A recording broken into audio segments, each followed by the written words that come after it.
Hello, everyone. Welcome to yet another episode of Debatable with our hosts, Nina and Kyle. Today, we're going to be talking about K pop. I am Kyle, one of your co hosts. I'm Nina, your other co host. I kind of messed up the order there, but okay, let's keep going. Well, K pop, this episode seems to be like a long time coming. K-pop has been very big in the debate world recently. Like it's been big outside the debate world for almost a decade now, but really caught up in debate land only recently. BTS last week didn't win the Grammys, but just a few months ago, we've had a regional tournament set a motion exactly about why the BTS should just boycott the Grammys altogether. So, in a lot of cases, the debate world kind of preempts a lot of these issues, a lot of these controversies that come up. So this is the reason why, after the Grammys, we thought it was very important to just straight up talk about K-pop. So we don't really know much about it, which is why we invited someone today. Yeah, so we invited Najwa to talk about K pop issues with us because I personally don't know anything, and Kyle and I wanted to talk about K pop with someone who can't stop talking about it. So Najwa's here. She's a political science major who claims to specialize in political violence and extremism. So I guess she's the perfect candidate to talk about K pop and all the K pop stans. So hi, Naj. Hello, Hello, welcome to the Nina and show. Kyle. Yeah. So I guess first things first, tell us a little bit about K-pop. Pretend we're uninitiated because Nina straight up doesn't know anything. My Mm-hmm. knowledge ends at around 2012 or 2013. Give us like the definition of K-pop, the history, etc. Sure. K-pop stands for Korean pop or popular music, but it's really a genre, multiple styles. So it's not just pop. So although it became a worldwide phenomenon quite recently, it has four generations already. So we're in the fourth generation of K-pop. So the first generation started around 2 decades ago when SM Entertainment debuted HOT and BOA and other groups and artists from that generation. Then the second generation happened around the early 2000s. So when we talk about Super Junior, Girls' Generation, Wonder Girls, and other groups during this period, so it's when K-pop started becoming popular in Asia. So it's no longer just in South Korea, but also in other parts of Asia. Then in the third generation of K-pop, the target audience became the world. So it became an international phenomenon. And groups from this generation include BTS, EXO, Red Velvet, Twice, and Blackpink. So what sets these groups apart from the previous generations of K-pop is that their target audience are international audiences. So that's what makes them different. And then the fourth generation started last year. So if the groups debuted in 2020 and onward, so they're considered as part of the fourth generation. So what makes the fourth generation different from the previous generations is that K-pop is no longer based in South Korea. It became a global phenomenon already. So groups from this generation include aespa, which debuted recently and has not been in the K-pop industry for even a year. So those are the four generations of K-pop, and it became a global phenomenon quite recently, but it's been around for more than 2 decades.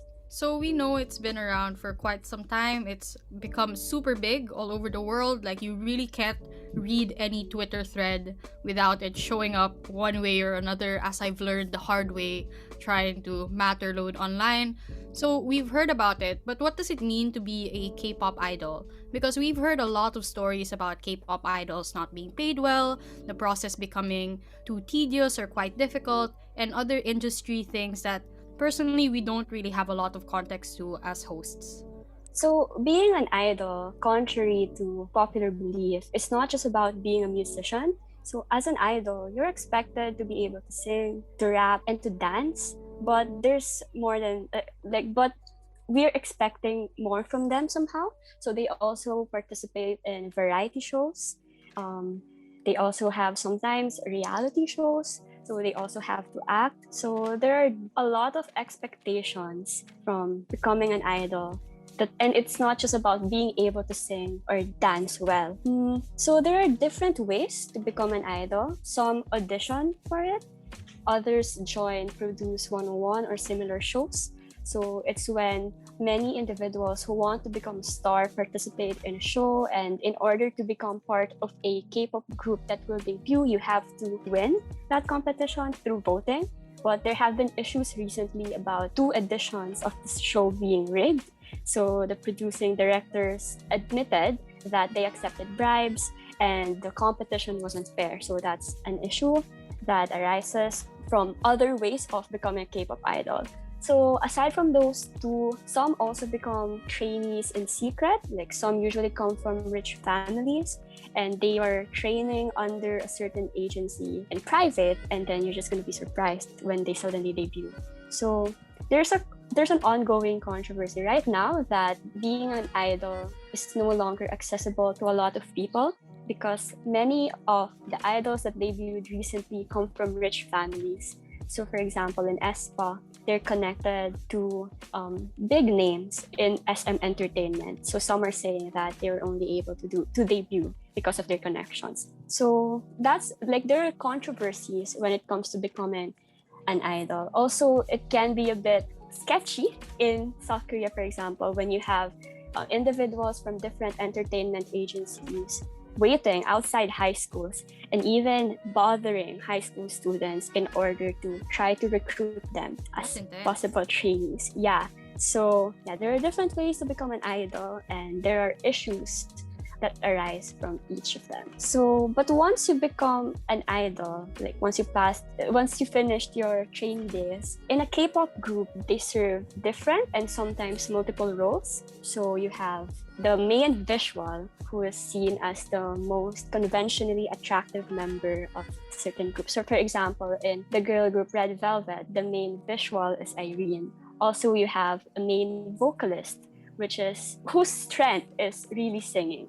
So, like using the same example of Red Velvet, we have Wendy as the main vocalist, and then you have Sogi as the main dancer. So, other groups also have a main rapper.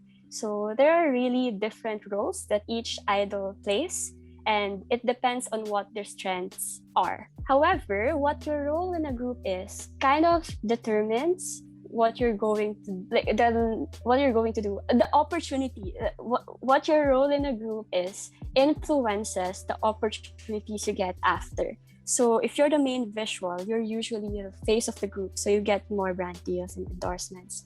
Or if you're the main vocalist, then you get more lines in a song. But conversely, you also get treated differently depending on the role you have. So, for example, if you're the main visual, you have to be really careful about your image in a way that other idols aren't. So, I guess that's what it means to be a K-pop idol in the K-pop industry. So that's really interesting because there are some motions.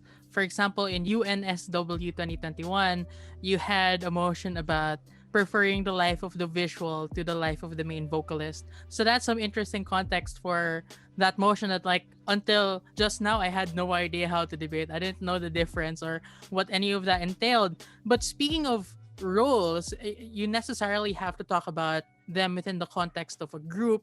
Are there any differences between male K-pop groups and female K-pop groups? Yes, there is. Based on an interview I watched recently of Amber from the K-pop group FX, which disbanded already, she said that male groups have to appeal to a certain group of population. So you have to have a solid fan base. Doesn't have to be everyone, just need to have a certain group that would support everything that you do. Whereas if you're a female K-pop group, you need to have mass appeal. So it's about being able to make a lot of people support you and not just a certain demographic. Additionally, aside from the target audiences, they differ in terms of expectations. So some say there's a double standard in the K-pop industry, similar to double standards everywhere else, right? So female idols are expected to be very thin. It's less acceptable for them to gain weight, whereas for men, it's generally more acceptable to not be as concerned as your weight. So those are some of the differences between male K-pop groups and female K-pop groups. So you mentioned that the standards seem to be different for both groups and they're held to basically different degrees. Why do you think that's the case? I'm not really sure why there are differences, but a possible explanation is it's what the fans want. So obviously this is a generalization, but some fans want male idols to be their future boyfriends. Like some people think that way, or as their future boyfriends, or some fans want them to be their role models. And I think that what the agencies and the K-pop groups are doing are just meeting what the fans want from them. Yeah, so I guess if there is a double standard that you see, or like a difference in treatment between male and female groups, you can probably trace it back to the individual biases or gendered expectations that you find in just regular people, like actual fans. So whatever problems you Yeah. see in, yeah, in how they're being treated, that's because like people are biased in this sort of way. But I guess now we can move on to talking about the fans. Because speaking of fans, we wanted to ask what it means to be part of the fandom. Because it seems like fandom culture in K pop seems to be very different from like fandoms anywhere else. I mean, that's what we've been noticing and that's what people have been telling us. And so we did some research before and I found a certain concept in Korean culture called wori or uri, where it just means we or us, but it isn't just about you being part of a group. It's also about the group being part of you. So, would you agree with that statement that there's a sense of solidarity in the fandom that you just can't get anywhere else? And why do you think that is? I do agree that that exists. So, for example, what I find curious about K-pop fandoms is that we call members of the K-pop group we are supporting as my members, or like comparatively, members of K-pop groups call their fans as my fans. So there's a sense of ownership or belongingness that's really there. But personally, I don't see it that way because sometimes it can go on, like, it can become really extreme when you think you have ownership over the lives of your K-pop idols. So yeah, it does exist, but it does not always lead to good outcomes. Like additional reasons why K-pop fandoms are really tight is because of the concept of love. So I attended a forum recently about fandom culture. And I guess a possible explanation for why we're really willing to defend our favorite idols, or why we feel as if an attack on them is an attack on us personally as well, is because we love them. We can't really explain why we feel that way, but we just do. And this drives us to invest a lot of our time, a lot of our money, and other resources in order to watch their videos on YouTube, or in order to create fan made content about them on social media. So I guess the concept of love, can explain why the fandom is known to, like, why fandoms are known to be very strong in the K-pop industry. Another possible explanation is the concept of parasocial relationships. So it does not just apply to the K-pop world, also applies to Western entertainment industries.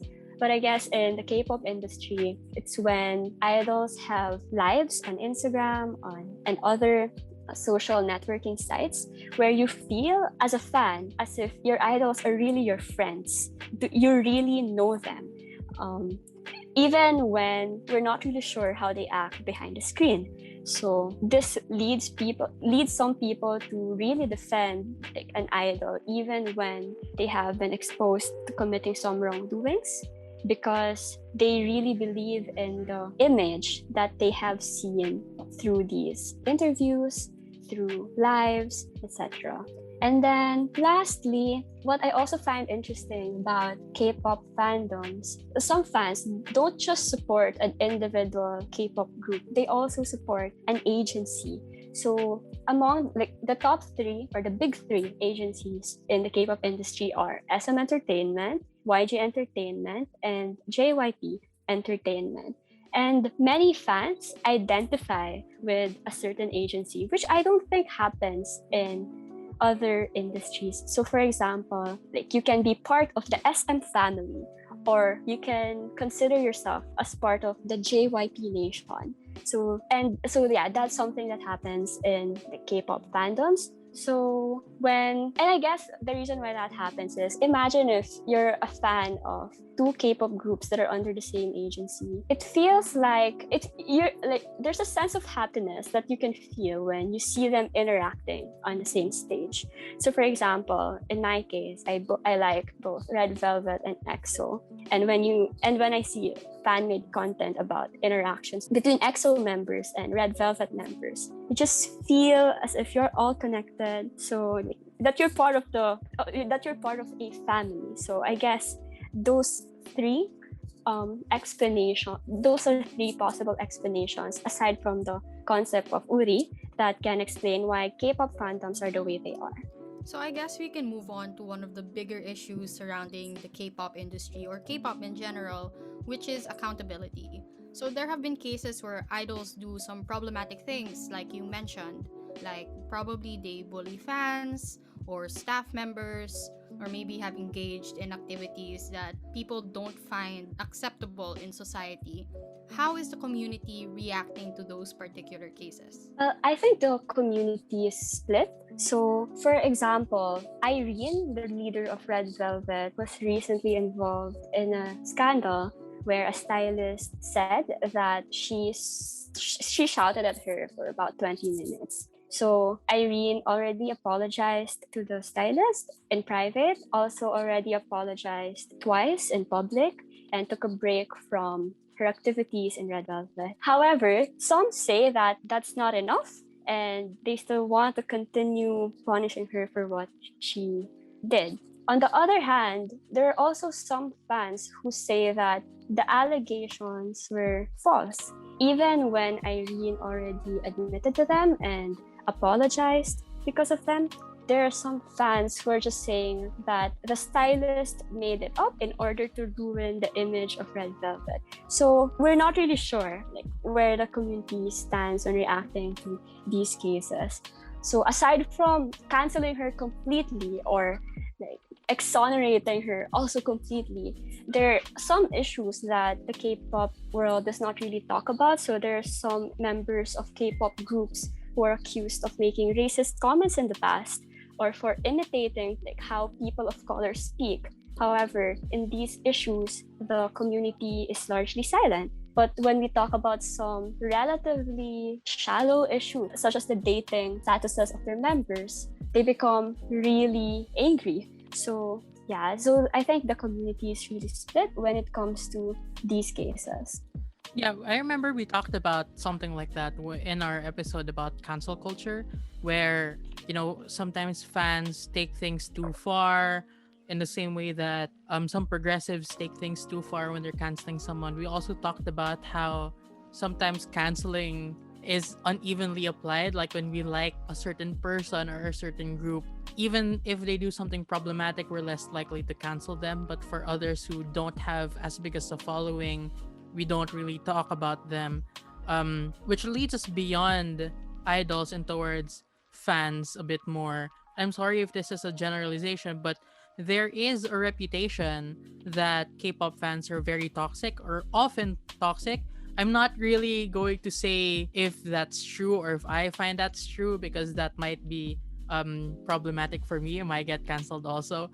But I mean, there is that reputation. Like, you can't really deny this. There's even some evidence of fans that, stalk their idols or bully their idols or even other fans. So when those cases happen, I don't think that anybody would say, well, that's okay. It's okay if you threaten other people. What are the barriers to holding fans accountable when they go too far here? Because I think everyone would like people to be held accountable for bad things that they do. What are the barriers to holding them accountable, though? I think the first thing that stands in the way is anonymity. Most of these fans make death threats online. So they have accounts where there's no name, or you just can't trace the identity of the person making these comments.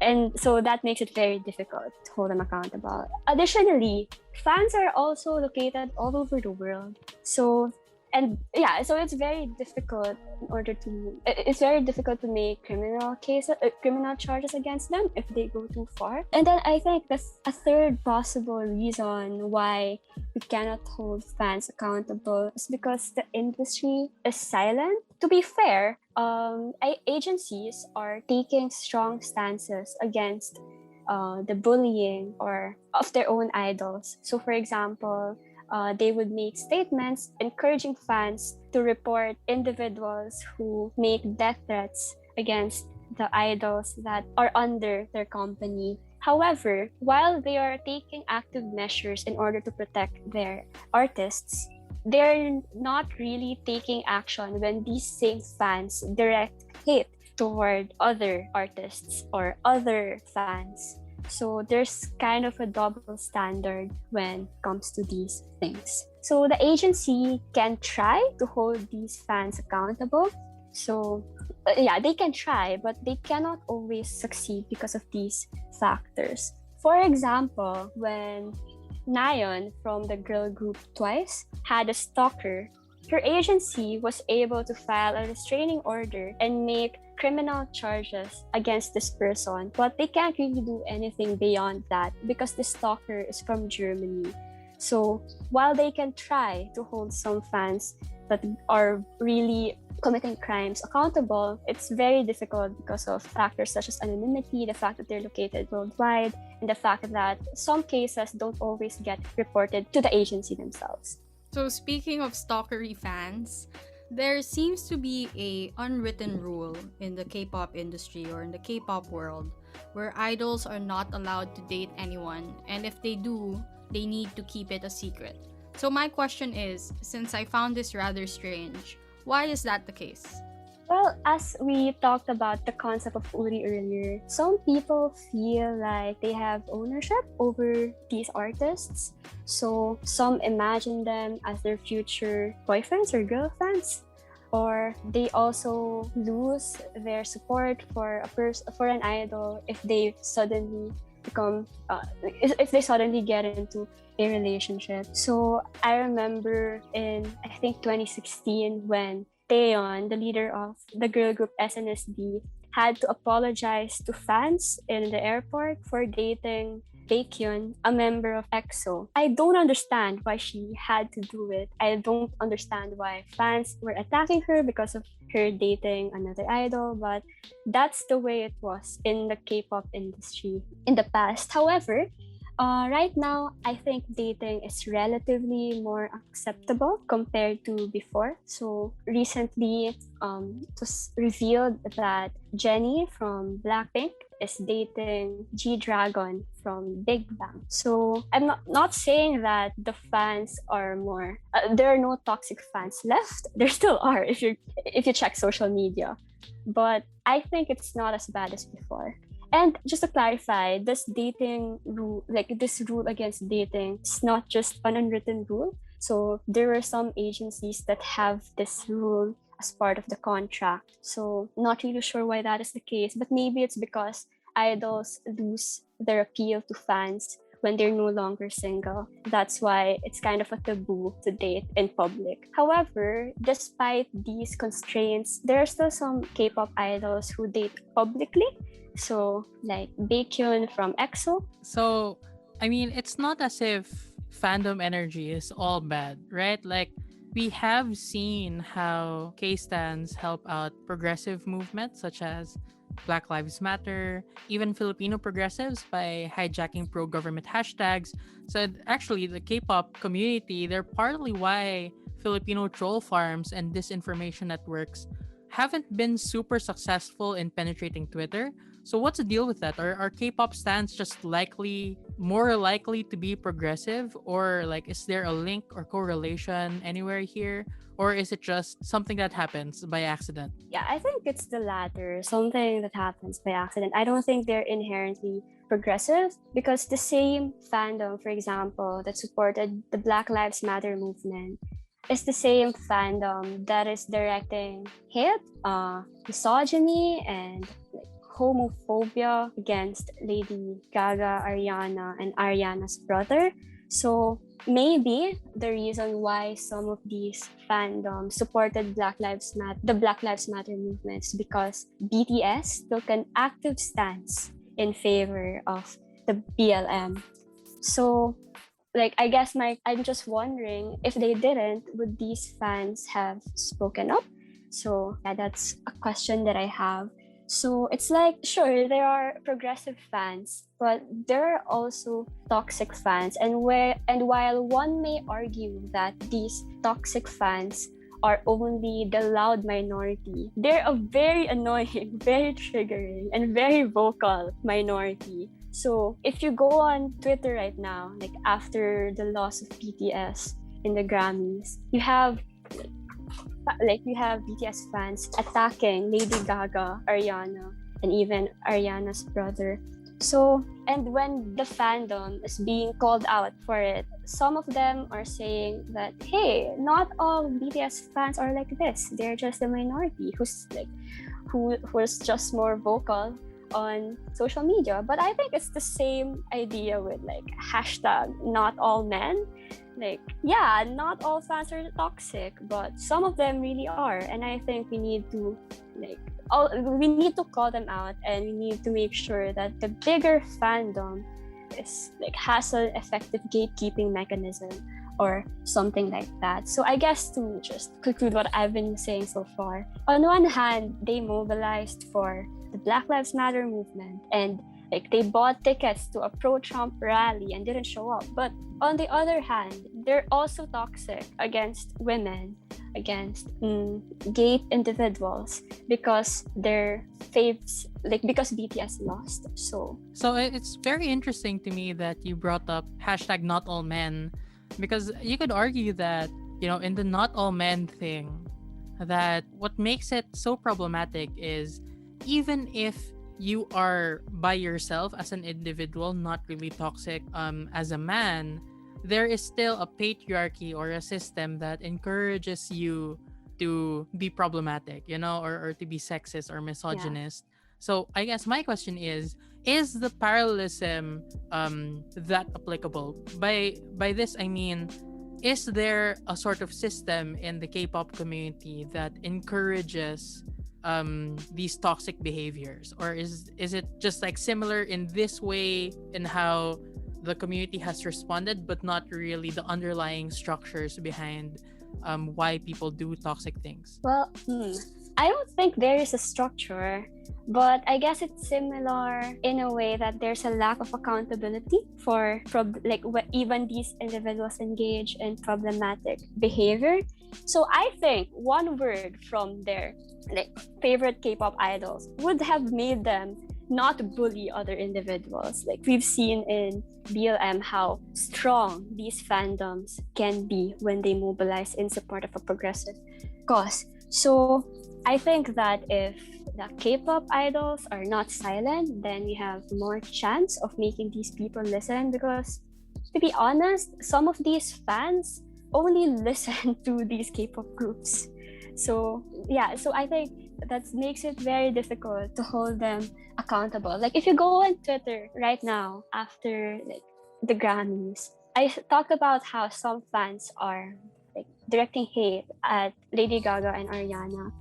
There are fellow fans who call out these individuals, and I find interesting the things that they say. So they would tell these people who are making these attacks that what would the boys say if they find out about this? I think that's very interesting, because there's essentially it's just saying that don't do this because the boys would not approve of it. Not don't do this because it's wrong. These are human beings. These are fellow artists who also deserve to be acknowledged for their work. So I think that the lack of accountability also stems in part from the silence of these K-pop idols themselves. Like there's a motion about this recently in Walse Pre-Asians Debate 2020 last December, about whether we should hold K-pop groups accountable for the behavior of their fandoms. And I think our discussion thus far can help you come up with debates. We could help you come up with arguments for debates like that. I remember debating in that tournament, and I did encounter that motion. I think we vetoed it because I just didn't know enough. But now, knowing what I do know, I probably would have debated it and would have debated it strongly. So, anyway, you mentioned how activism, when it does happen, happens to a significant degree because of the power and strength of the K-pop fans and what they're able to do when they mobilize. So, if it does exist, however, it seems to only be based on what idols say, not really because people necessarily believe in these causes. If this were true, I guess my two questions would be why do people wait to that extent that people have to direct them towards a particular cause? And why is it that celebrities don't actively just tell members what to do or tell their fans what to do in the process? Well, I think there's a concept I learned about recently about celebrity diplomacy. So, this is from my one of my IR classes. It's when popular individuals are used in order to bring attention to an issue or to try to influence the public and policymakers to pursue a policy or a course of action. And I think the question of why do we have to wait for them to speak out before we care, something that I guess is just the same with other parts of our lives. Many of us unfortunately are indifferent to some causes. So, and we only started caring about, like, and some people only started caring about the environment because their idols are the advocates for like climate change, for combating climate change. So I guess it's the same. It's the same thing that happens in like outside the K-pop world, where we're largely where sometimes we don't care about issues unless they directly affect us. And I think additionally, it's unfortunate that some like fans don't necessarily believe in the progressive cause.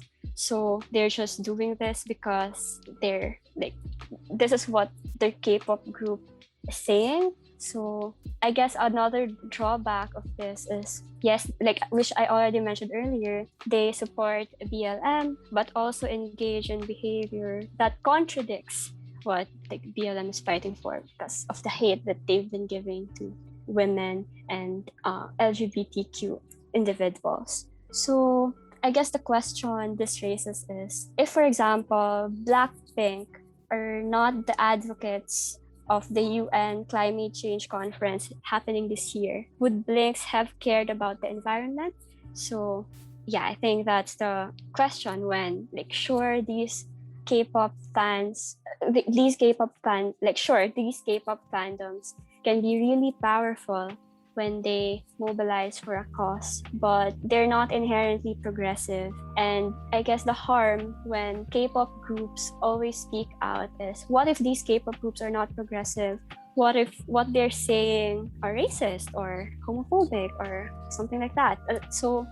And these fans will be just as easily convinced because it's what, because and these fans will be just as easily convinced. So I guess like I encountered a motion before about whether we should regret the industry-wide silence on social and political issues.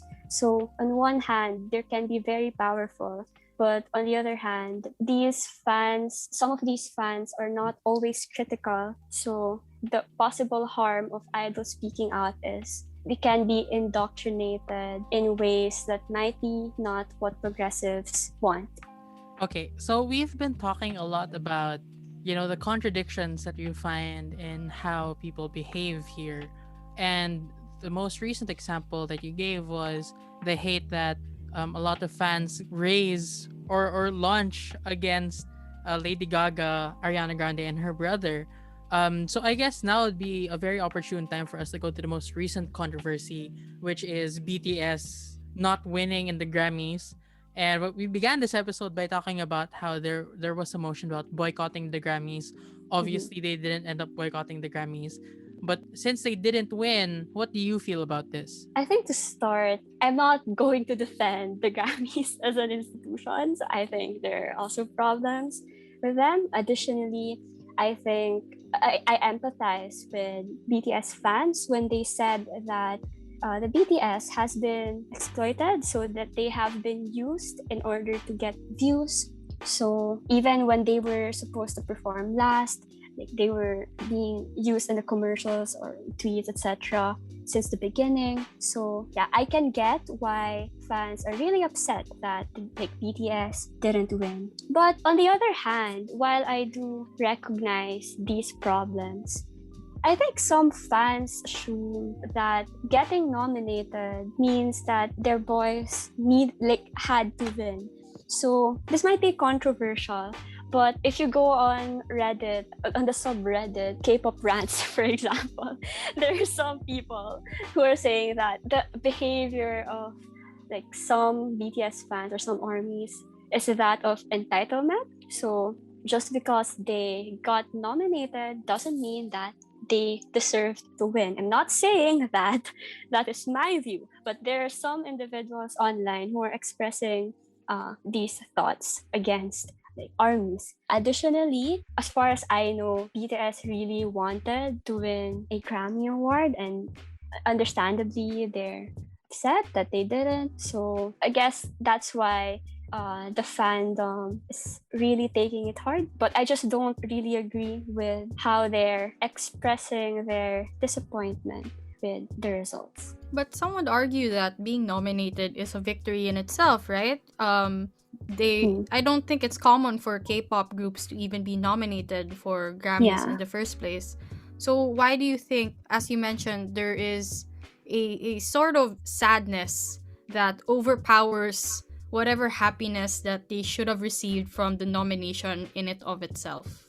Well, I think for one, as I stated earlier, BTS really wanted to win, and that's why they were really sad that even if they got nominated, they still didn't win the award. But additionally, the loss could also be weaponized against them and Asians as a whole. So, for example, Garbage Pail Kids released a comic. It's a whack-a-mole, and what you're going to whack are faces of BTS members. So, for some people, the loss of BTS justifies hate crimes, which shouldn't be the case. Okay, I'm going to go beyond the racist aspect here because I don't think that that's debatable anymore. I think that Mm. everyone should just Yeah. not like racism. Although what is debatable is to what extent we should blame the participation of the Grammys here to that racism. There's also an Mhm. idea that in live performances or on commercial, they sometimes find it very hard to reach the notes. So some people say that actually the agency is the one that manufactures the songs. So I guess here we can talk about the industry. Is that true? Like to what extent do groups or idols actually make their content? And to what extent is it just, going through a factory, just making the most formulaic stuff for mass consumption? To what extent is that true?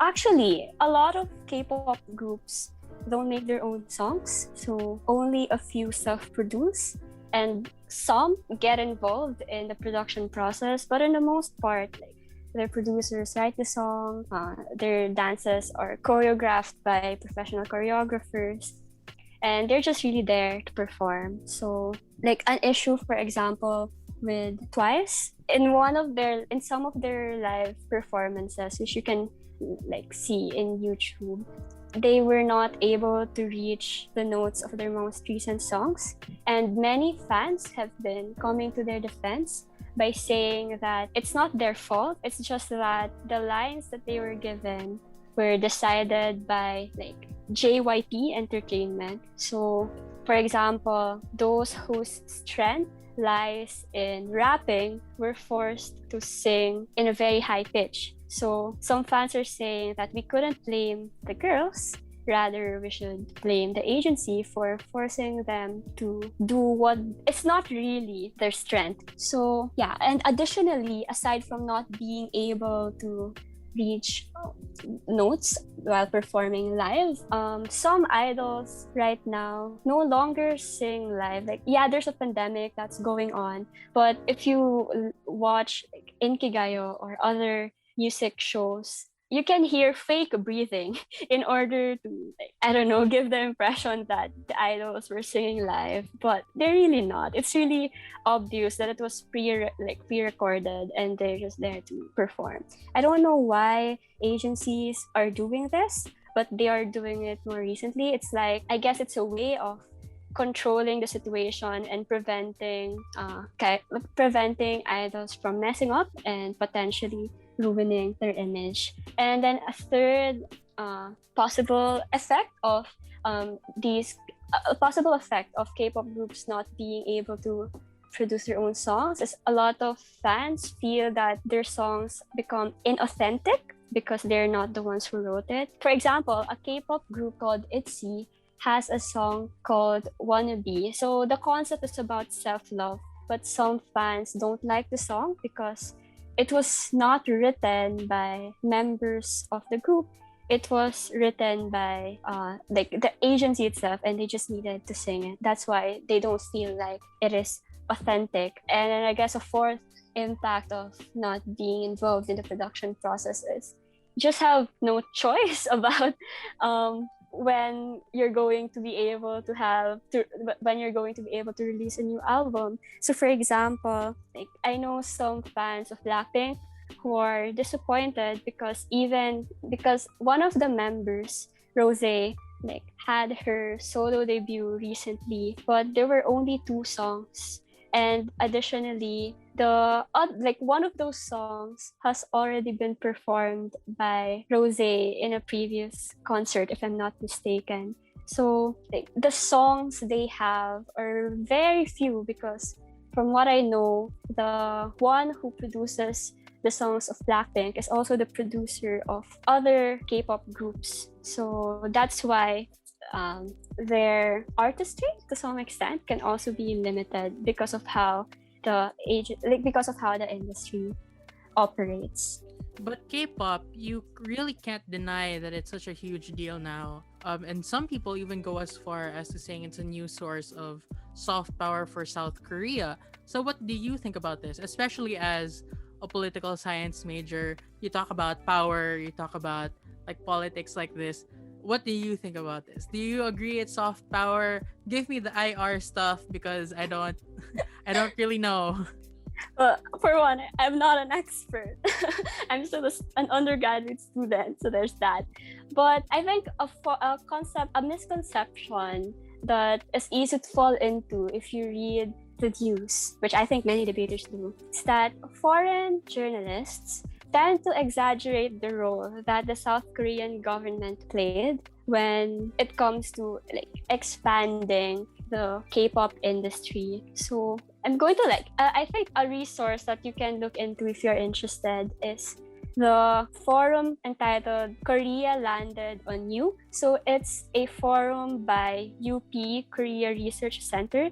And in it, some scholars say that the K-pop industry is largely a private venture. So it was developed by the big three, namely like JYP Entertainment, SM Entertainment, and YG Entertainment. And more recently, Big Hit Entertainment, the home of BTS, is also becoming stronger economically. So while K-pop has increased South Korea's soft power, I don't think it's deliberately manufactured by the South Korean government.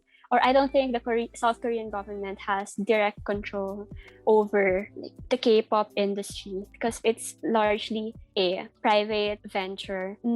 They tried to impose a top-down approach. So, for example, previous conservative governments in South Korea tried to use the Hallyu or the Korean wave for political purposes, but they didn't really succeed. So I guess it's fair to say that the South Korean government can be exploiting the popularity of K-pop, but I don't think it is justified to say that the K-pop is successful because of the South Korean government.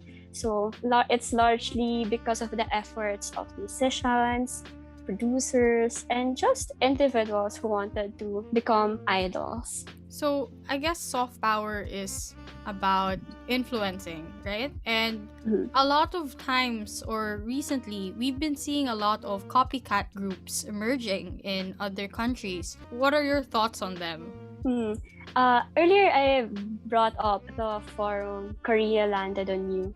So there's a discussion there about whether the Hallyu or Korean wave is a form of cultural exchange or cultural imperialism. So, and I think one of the interesting answers, they said that, well, while it has been uneven so far, so mostly the Philippines has been consuming Korean cultural products and not really sending Filipino cultural products to South Korea, I think it's also changing as a result of these quote unquote copycat groups. So, for example, there's a group called SB19. They are trained by South Korean choreographers, but they're Filipinos. And their music has reached South Korea and not just the Philippines. One can argue that consuming Korean cultural products does not mean losing one's Filipino identity as long as we try to even out the cultural exchange that has been happening thus far. We can learn from them as long as we also don't lose sight of what makes us Filipinos. I think that's where I stand. I guess in terms of imperialism, maybe there's a debate there about how it's imperialism against us as Filipinos, but there's also a debate about westernization of South Korean culture as well. And you see a lot of collaborations with Western artists, you see English versions of K-pop songs. There's also the idea that the reason why it's so popular is it takes a lot from Western music. And I think you said that earlier that it's Mhm. actually it gets a lot from hip hop as well. But the difference is at least the way K-pop uses it, it's kind of innocent and clean and pure as opposed to Western hip hop, which is about drugs and sex and violence and stuff. Do you think that this is westernization? Like, is this the West trying to co-opt K-pop, or is this K-pop taking things from the West and making it their own? And if there is westernization, what's the harm there? I think it depends on the way you look at it. So some are saying, some don't like the songs of Blackpink because they're mostly written in English. But you hear Blinks saying that, what's wrong with that? These K-pop idols grew up in English-speaking countries, like some of them. Therefore, they're more comfortable singing the English language. So it's not really because they want to sound more Western. Maybe it's just what they're comfortable with.